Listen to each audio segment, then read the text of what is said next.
Would you agree technical analysis and cycles are no longer relevant when it comes to institutional adoption of utility-based cryptos? I don't think they're irrelevant. I think blockchain background, a lot of people are very intelligent. They're able to look at previous market cycles and overlay those fractals and come to some determinations. I just think they're using the wrong charts. I think they need to be using logarithmic charts and not linear charts. If you look at Bitcoin, you can see that it operates on, a ever regressing curve, and so do the other cryptos. And that's what I think the cycles are. And the move in XRP, if we saw another, 37,000% move, would put it at a pretty significant price, just like it did back in 2017 and 2018. So I think we're going to get another aggressive move like that. Could it be even larger? Sure, with utility driven stuff and other market dynamics that didn't exist back then. But the same thing that caused that price move, which was a supply shock, would be present today.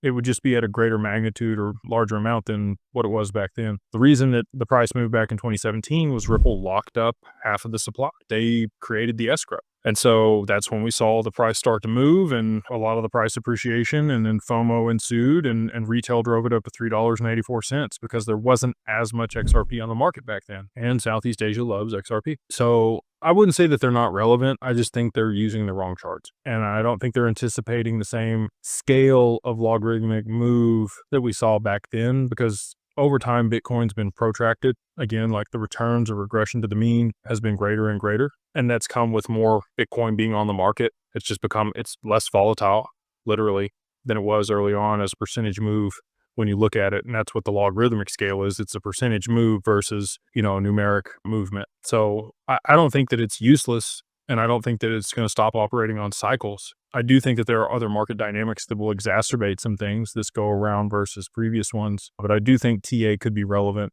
just using the right charts.